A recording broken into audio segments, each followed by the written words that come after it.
Okay, welcome today to our presentation on print disabilities. I'm Geraldine and I'm the Interlibrary Loan Coordinator at the Vermilion Public Library. And behind me, I've had some good technical help today with Sheila, our Program Coordinator, and Stuart, our Library Manager. So I thank them for that. And I'm going to do today, I have some slides to share with you. And then after that, we'll see how the time is going. I do just have a few more resources that I'll just show you through the screen here that also have to do with print disabilities that are available through the library. So I'm going to share my screen here and we'll have a look at a little bit about print disabilities. Okay, so the topic today is making reading more accessible for people with print disabilities. So the questions that I would like to answer today, what is a print disability? Just so we can clarify that. How common is it? What resources are available to help? And what devices and technologies are needed to use the resources? And then what services allow you to access these resources? I'm not an expert in this area.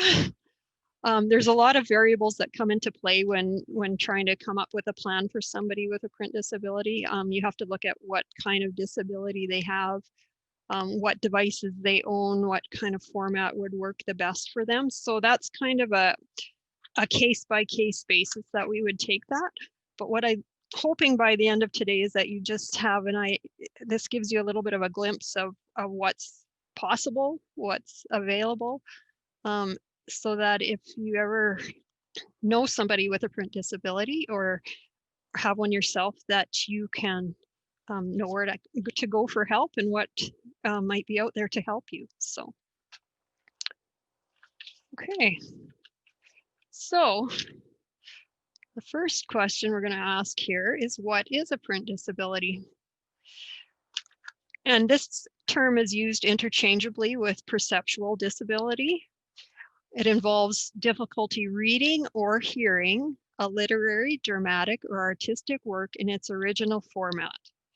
So for our purposes today, we're difficulty reading a large print book, reading and understanding, or sorry, a regular print book. And it can take three forms. There's cognitive, physical, and visual print disabilities. So just to expand on each of those a little bit more here.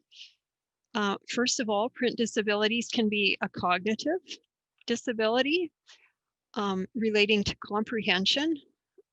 And some examples here, and the main one would be dyslexia, trouble decoding words and letters at an expected grade level, autism or impaired memory. So anything that makes it hard to understand a written work. This does not, you're not considered print disabled if it's due to low literacy or like English as a second language would be another case. So secondly, print disabilities can be physical disabilities that impair your ability to hold or manipulate a book. So an example, some things there, multiple sclerosis, cerebral palsy, physical developmental delays, or Parkinson's disease. So maybe there's a shakiness or a weakness there that prevents you from being able to hold a book. And so maybe something like an audiobook would make it easier to be able to enjoy a book. And then finally, print disabilities can be visual disabilities, and this would be what most of us are familiar with, especially as we age. Visual impairments become more common, and extreme end of the scale is being blind or deaf-blind. A lot of times is not totally deaf or totally blind. It's a combination of the two, and or one or the other maybe. not as bad, but essentially both senses are reduced enough to cause difficulties in everyday life. Or maybe somebody's awaiting, say, cataract surgery or some other form of eye surgery, so their disability might be temporary, but in the meantime, they could use some help. So those are the 3 forms of print disabilities. Okay, and if you have questions at any time, you can type them in the chat window and Sheila will try and help you with that. Okay, so how common are print disabilities? It's actually close to 10% of Canadians, so that seems quite high, but when you think of, you know, everybody with glasses that's out there and maybe that could use large print material, it's not maybe as surprising. But less than 5% of print materials are available in suitable formats. So that's a 2017 stat. Might be a little more availability right now, but that's still fairly low. So there's been a relatively, I would say, recent development. Back in 2016, there was an international movement, a treaty signed called the Marrakesh Treaty. And it was to facilitate access to public works for people with print disabilities. And the Canadian government adopted that in 2016. And they actually amended our Copyright Act. So this allows for better access to materials for people with print disabilities. So essentially, print disabled people have a legal right under the Copyright Act to have accessible versions of print materials made available to them. And this same legislation authorizes libraries to produce and distribute these versions. So it is a legal right for people to have access to this. So there are a couple exceptions, but basically libraries are authorized. We could, in our library, make an audiobook if it's not available as, you know, on TrackPack or something. We could make an audiobook for a print disabled person that needs one, and we wouldn't be breaking copyright. So, okay. So print disabled resources tend to fall into 2 categories. We have physical or digital resources. So of course, physical resources are tangible hard copies like film, paper, audio CDs. But then audio CDs are also digital because they hold digital information. So they're a bit of both. So digital resources involve the requirement of a computer to use them. So let's look a little more at some different physical and digital resources here. So first of all, some physical resources. And some of these I'll show you later through the camera when the slides are done. Some I just have online here. So we can have large print books or magazines, Braille books, print Braille, audiobooks on a disc, music CDs, reading magnifiers, or DVDs with closed captioning or described video. So those are some examples. And just to give you a little bit better idea of a few of these, I've got, first of all, here is a little clip explaining a little bit more. This is from the UK, from the Royal National Institute of Blind People, and I assume that's their equivalent of CNIB in Canada. And they call it audio description. I think here it's more commonly called described video.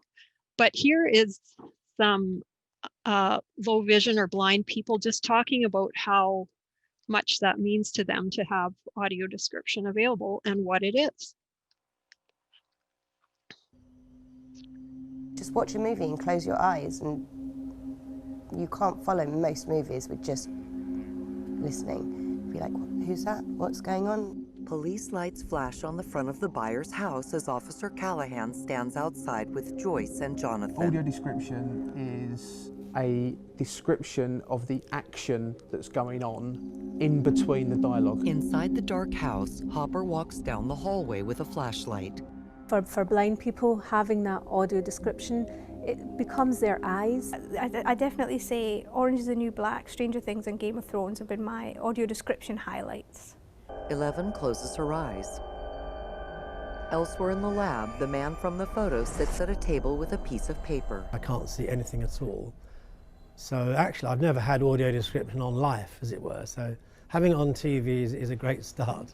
I use it for watching TV programmes, for films at home, films in the cinema. Theatre and cinema are my favourites. I use audio description when I go to football matches. A lot of those little subtleties in the way a person looks or something they do with their hands is actually a massive part of the story. 11 steps out wearing the dress and wig. Lucas gives Dustin an impressed look as Mike gawks at her. If it's a gentle film, they'll have perhaps a gentler voice. Blinks, tilting his head. And in the action films, they'll have a harder edge description. It drags dried growth and a piece of shepherd's suit across the floor, leaving behind a trail of blood. All that tension, a lot of that is based in seeing what's happening and getting a sense of the atmosphere, and that's really brought to life as well by audio description. I don't watch anything without audio description. I'm an absolute addict of audio description. I OD on AD. For more information, call the RNIB helpline on 0303 123 9999 or visit audiodescription.org.uk. Hashtag AD support. Just watch a movie and close your Okay. eyes. So essentially audio description,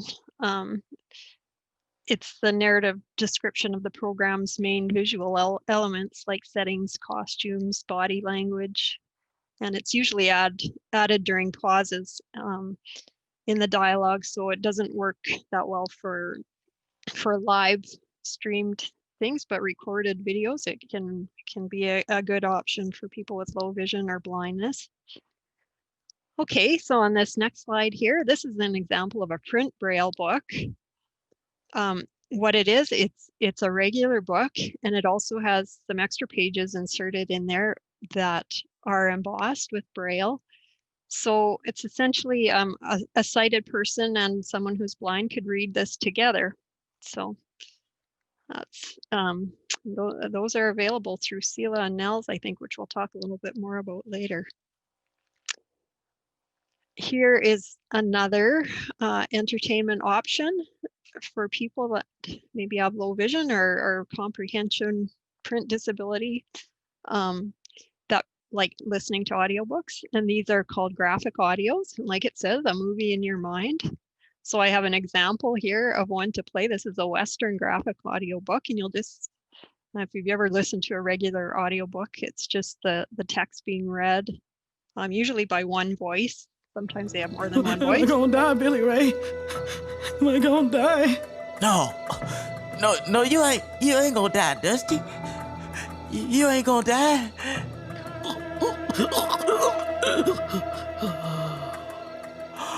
Oh, God. Billy stayed on the floor, afraid to move, listening for footsteps outside. What if the gunman came in to make sure they'd finished the job? After a while, he crawled over to the window and, cautiously, came up to his knees to look outside. At first, he saw nothing but darkness. Then he saw that flames were coming from the main house. He also saw 3 men silhouetted against the flames, and for just a second, he contemplated taking a shot at them. He put that idea aside almost as quickly as the notion was born. There were 3 of them to the 1 of him, and he wasn't that good of a shot. What if they mean to burn the bunkhouse? Billy Ray looked at the bodies of Harley, Mac, and Dusty and wished there was some way.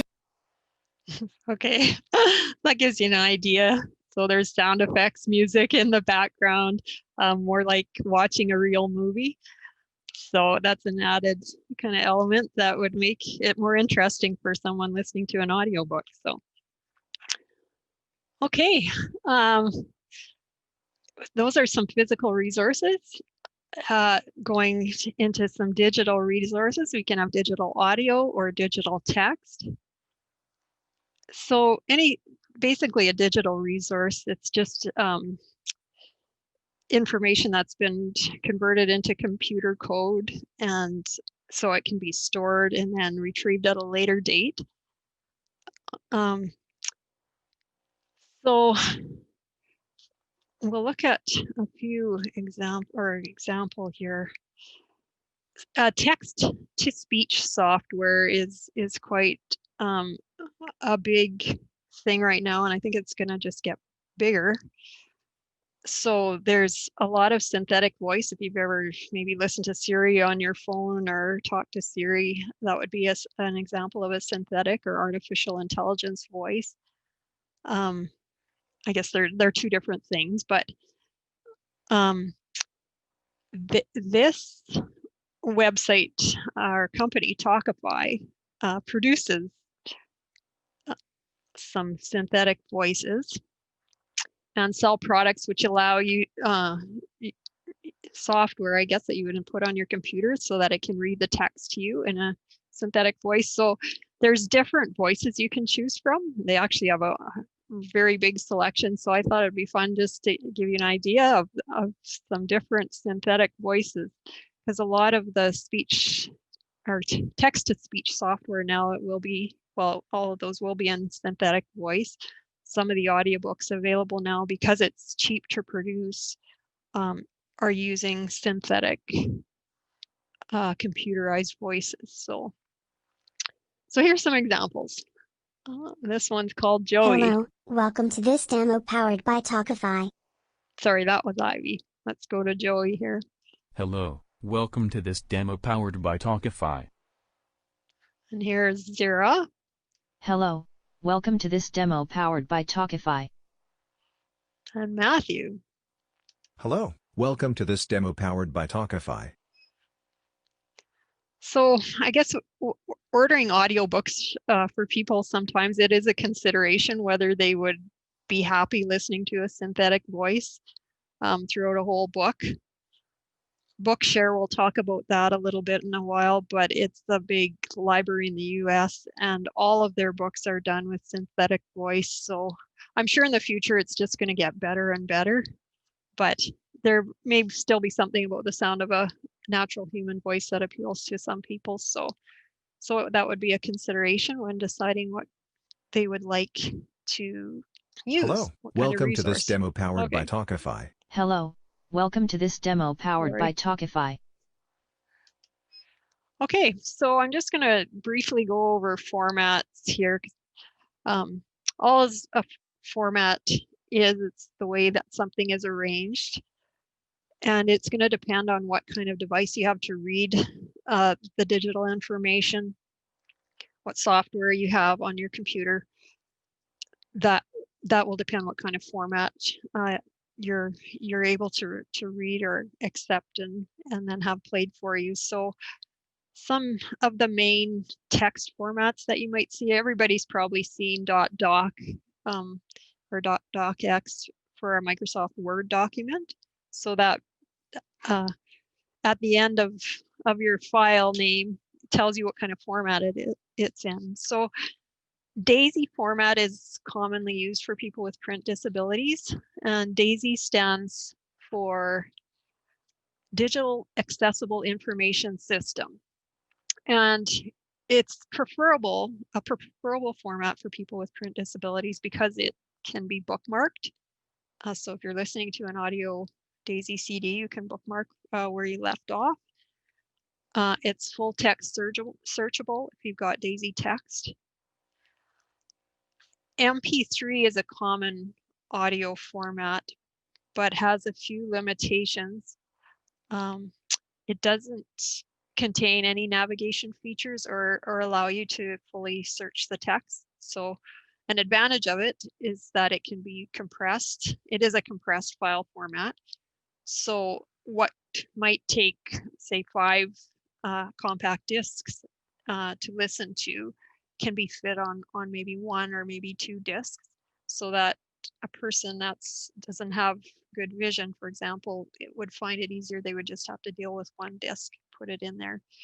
And there is a little bit of loss of quality from an MP3 to a CD, but for most people wouldn't notice the difference. So Going back to some of the text formats, RTF is just means rich text format. So RTF and EPUB are common ebook formats. EPUB is I think the standard out there right now. And the nice thing about both of those is that the text is reflowable. So it can, if you change the font size or your margins, the text will flow nicely from one page to the next. Whereas a PDF, you may have seen before, it's essentially just a picture of something. So it won't flow as easily from, if you enlarge it, you might cut off the side of the page or something, for example. So it's not always as ideal for reading a book. BRF stands for Braille Ready Format, so that is somebody that is blind would be looking for some documents with that formatting, and then they would need the appropriate software to be able to read it. So I think that's all we'll say about formats for now, but again, that's something that, depending on what device you have, would determine what formats you can handle. Most CD players now can play MP3s, which is nice. So, okay, here's a piece of software. I'm just going to show another little video here. This is an example of a piece of software that called the Dolphin Easy Reader app, and it's been specially designed for people with dyslexia and low vision or blindness. So this video kind of explains the different cool features that it has. So I'll just play this now. Low vision, blind, or dyslexic? Access your favorite libraries with the free Easy Reader app. Browse for a new bestseller or search for an old favorite. Follow along with perfectly synchronized text. It was the best time of day. The July sky cloudless. Change the text size, pick a color, add a highlight, or tweak the speed. The July sky cloudless. The slowly setting sun a spotlight on the east. Get your newspapers delivered direct. Or copy and paste text from anywhere and Easy Reader will read it. Los Angeles is a sprawling Southern California city and the center of the nation's film and television industry. Download Easy Reader from the App Store now. Easy Reader, a better way to read.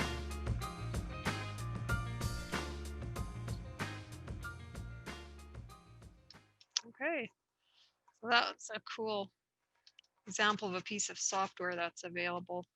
Low vision. Oh, I think we missed something here. Just gonna go back.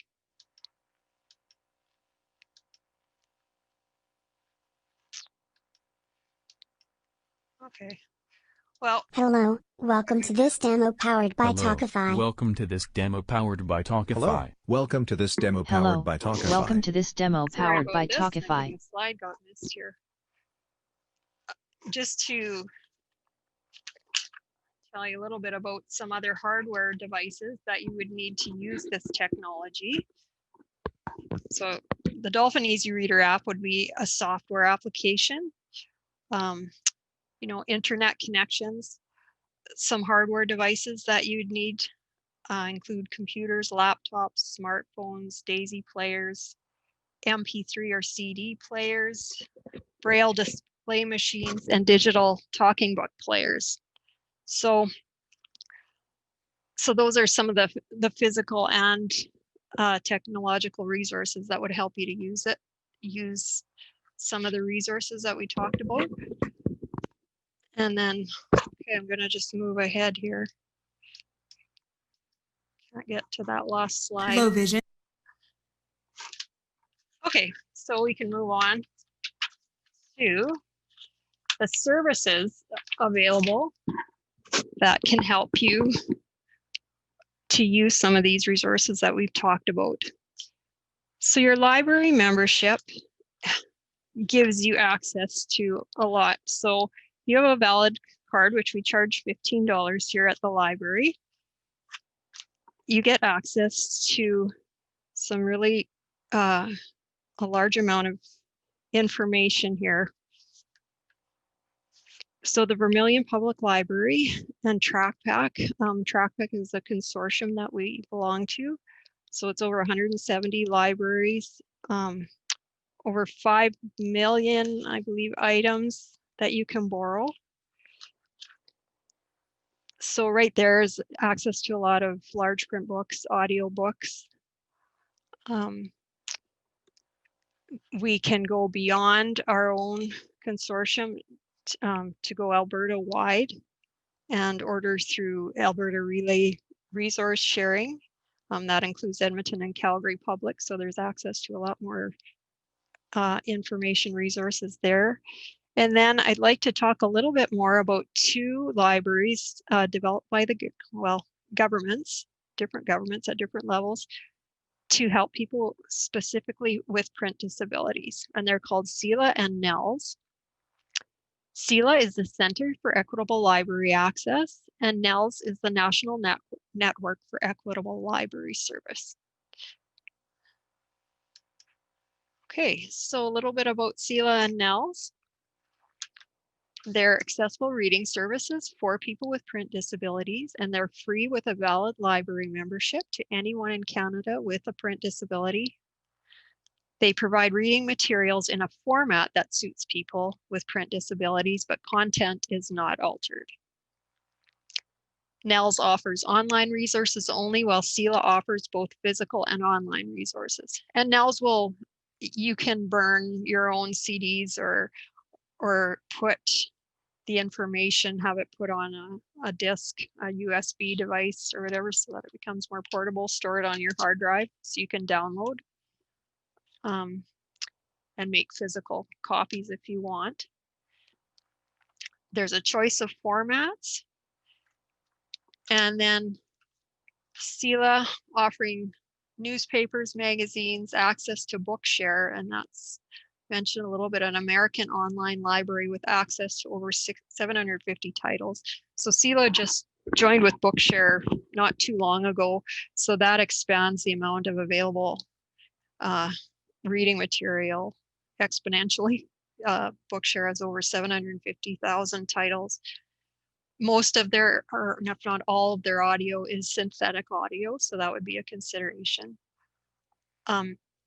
With CELA and NELS, you don't have to have a doctor's note, as long as it's okay with our library, which it is. I think we don't require a doctor's note if you are print disabled, you just let us know. But if you want to access Bookshare through CELA, they require a doctor's. So you would have to get a letter from your doctor saying that you have a print disability. NELS is a lot smaller, but still, as of April, they had 40,500 titles. So there's a couple great options here, and you can apply for a registration with them. You can either come here and we'll help you with that, or you could pursue it on your own. You will need, I think with NELS especially, you need library approval. So anyways, those are 2 really big services available. Okay, so in conclusion here, I just want to review the questions that we had at the beginning of our presentation and how we've answered them. So what is a print disability? It's a cognitive, physical, or visual impairment that prevents the enjoyment of regular books. How common is it? Up to 10% of Canadians are thought to have a print disability. What resources are available to help us? There's a variety of physical and digital resources, including large print books and magazines, Braille books, audio books on disc, reading magnifiers, which I'm going to show you here, DVDs with closed captioning and described video, digital audio and text in a variety of formats. What devices and technologies are needed to use these resources? Well, there's computerized devices, standalone players, Braille display machines, a variety of software applications, and an internet connection. And what services allow you to access these resources? All you need is a valid library membership, and then we can give you access to TrackPack Sela and Nels, the Alberta Library. So pretty simple process. Okay, so I'm sorry I missed one slide there about I wanted to show you a Braille display machine. See if I can get back to it. I don't know what's happened here.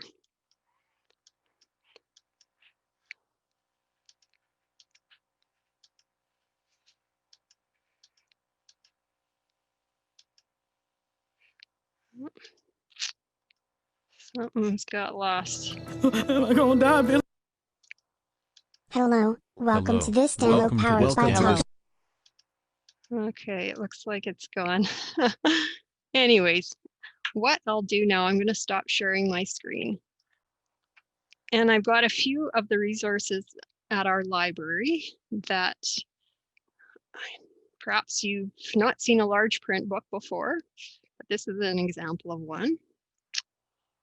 So we open it up. It's just the text, the font size is a lot bigger than with a regular book.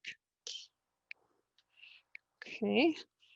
We get large print editions of Reader's Digest.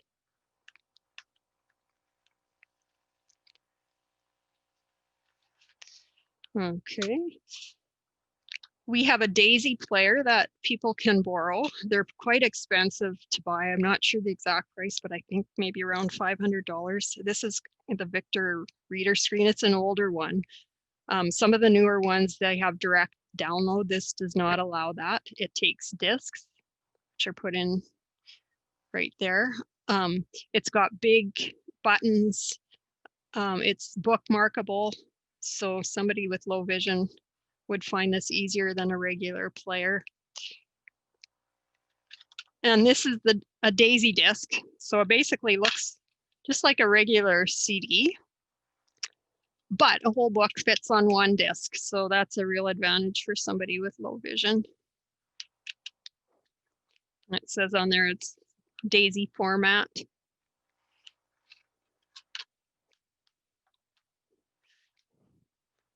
There is a few of these graphic audio CDs.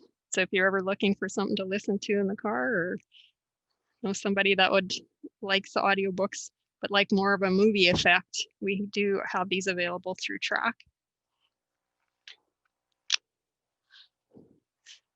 This is a Braille book, and they're available through Sela and Nels. There's about 250 available through Track. But this is Bridge to Terabithia. You can see it's quite a big book. And it's got like embossed Braille on the page. So this was made available through Nels, it says right on there. So, and then at our library, we have 9 different reading magnifiers. And a lot of people have these at home, even for small tasks like, say, getting a thread through a needle. If you want to try some out before purchasing one, some of them can get quite expensive. We have 9 different ones, courtesy of the Rotary. They gave us some money and we used them to buy some reading magnifiers. So we got some different magnifications, different styles, different prices, and you can try them out. This one has a yellow bar along it. So you could take your page and just kind of go down. I don't know if that's coming through. And I think it's 1.5 times magnification on this, but it's pretty handy little thing. It was only $10. Dr. Monio sells some of those in town, or CNIB. This little guy was actually $62. It's a 5.4 times magnification, and it's just a stand magnifier. And I'll show you. Take our book here, so you would put it there. So it has quite a high magnification.